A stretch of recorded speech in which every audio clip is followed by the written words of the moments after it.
la situación de el diálogo Estados Unidos-Irán, que en este momento paralizado. Lo mismo que hablamos. Habíamos conversado. Cuando uno comienza a frotarse la mano y a celebrar, claro. damos 3 pasos para adelante y 5 para atrás. Claro. Y ayer comentamos lo relativamente frágil del acuerdo en relación a algunos puntos. Y uno de ellos, el tema relacionado a Israel y su retirada del territorio ocupado del Líbano. Ha continuado de algún modo atacando. Israel levanta la tesis de que no puede hacerlo porque eso implicaría darle terreno a Hezbollah, que es aliado de Irán y que es un brazo de violencia del Líbano.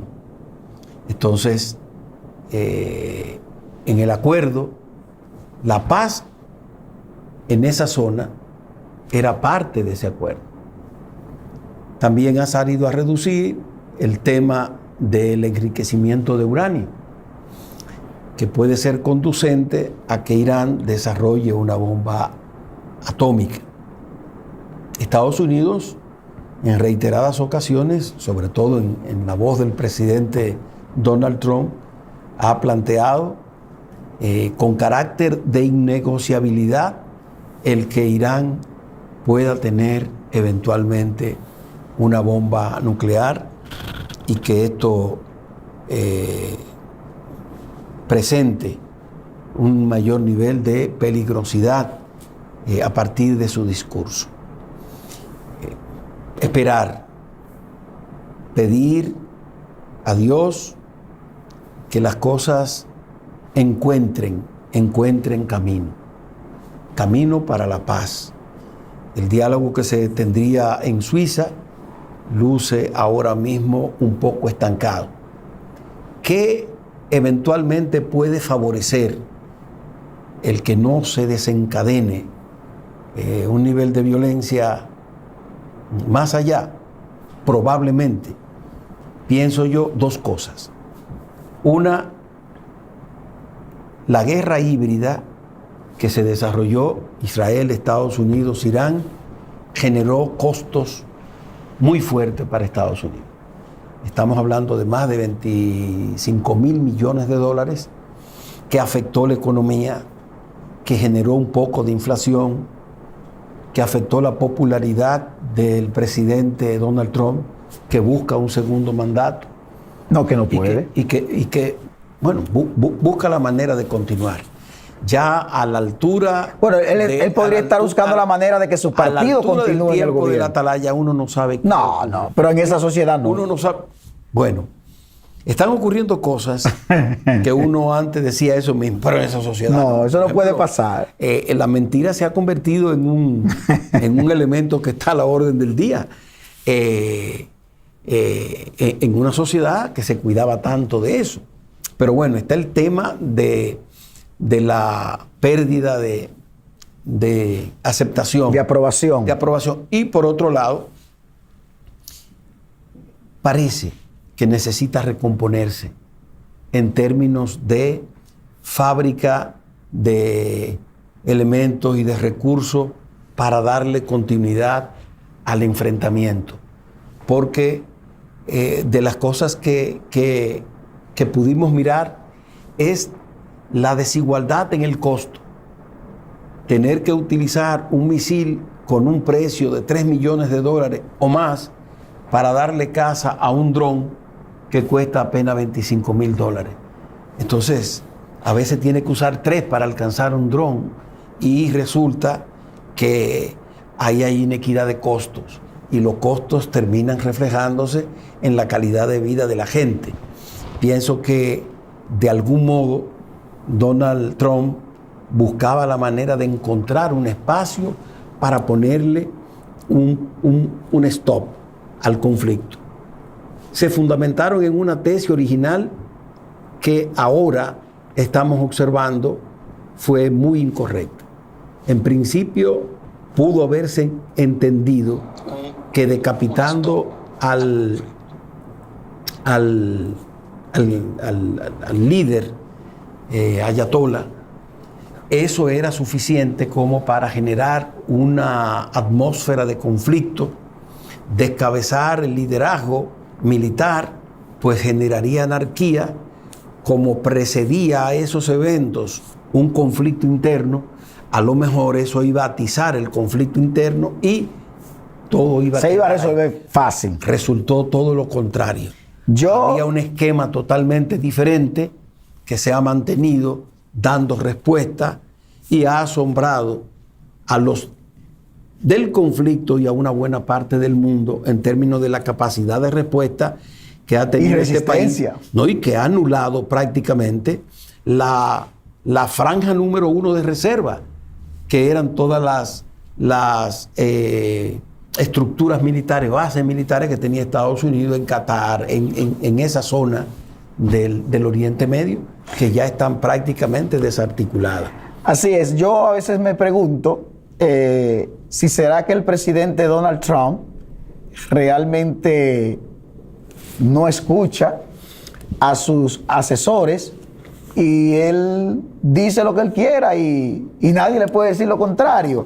Porque es que yo a veces me pregunto, por ejemplo, miren estas declaraciones de ahora. Trump dice Irán está acabado y no recibirá ni 10 centavos. Sí. O sea, eso de estar constantemente amenazando, que te voy a borrar, que estás acabado. Hermano, no le ha dado resultado a usted las amenazas. Sí, ¿no? Y aparte de eso, amenazas, discursos que en un momento determinado del conflicto se revelaron más luego como gravísimo error. Por ejemplo, decir que va a eliminar una civilización. Claro. Como la civilización persa. Ahora lo otro es que no descarta operativo en Irán como el llevado a cabo en Venezuela. Que no lo descarta, y en Cuba también. Claro. De hecho... ¿Y es lo mismo? No es lo mismo ni es igual. No es lo mismo que Maduro, que decía, vengan a buscarme, cobardes. Y fueron y lo buscaron. Claro. Y se lo llevaron. Claro. El caso de Irán es totalmente diferente. Irán tiene muchos recursos para hacer daño, muchos recursos. En esa guerra híbrida, por ejemplo, ha salido a relucir más del 20% de los cables que conectan la internet de toda esa zona pasan por el mar donde está el estrecho de Hormuz. Imagínate tú cortar eso. ¿Qué significaría en términos económicos? Puede ser un impacto extremadamente grande a la humanidad. Lo que nos queda es unirnos a la voz del Santo Padre León XIV de pedir paz, de encontrar la posibilidad de que, caramba, podamos conversar, porque es que hemos dado unos ejemplos muy negativos.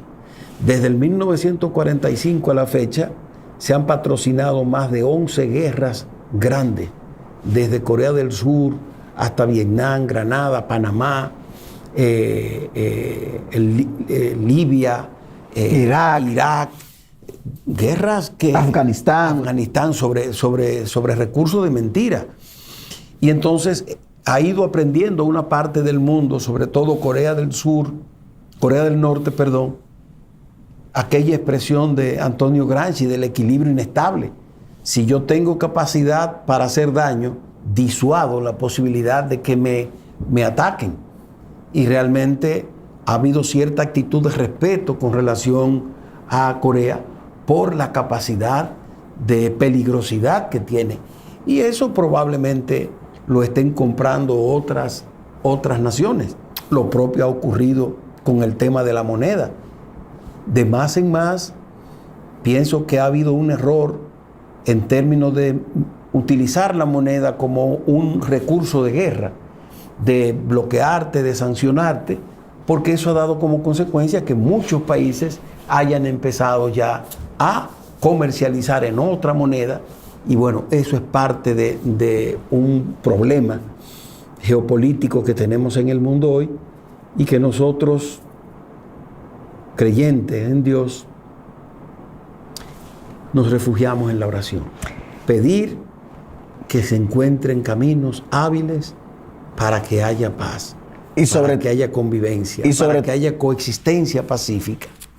Sí, y sobre todo que Dios pueda hacer volver el hombre atrás. Claro. Porque es como incongruente, poco entendible que estemos gastando más en armas sí. que en alimentar a quienes padecen de hambre. Claro. Eso es algo que, fíjate que yo digo, hasta dónde el hombre en su afán de poder terrenal, de buscar ese poder terrenal, que como tú muy bien señalas, cuando tú tienes la capacidad de hacer daño por el armamento que tú tienes, entonces eso es, conmigo no te metas. Pero ¿a qué costo? Así es. Imagínate tú que todo ese dinero que se invierte en armamento, entonces se invirtiera para llevar alimentos a una población mundial que millones de personas mueren de hambre en el mundo. Así es. Tú sabes que finalmente de esas paradojas de la vida, lo que debió ser fuente de alegría para muchos países se convirtió finalmente en su desgracia. Y hago referencia al hecho de que disponer de recursos como petróleo, como oro, como gas, tierras raras, que tú dices, wow, gracias Señor por estos recursos. Nos ha dado estos recursos. Entonces lo que le ha dado es problema porque vienen las aves que vuelan grande. No, aves de rapiña. Sí, alta, vuelan alto y dice, avistando cosas. Para allá vamos. Para allá vamos. Eso que es una fuente generadora de riqueza se vuelve en un problema para la gente que vive en esos países. Así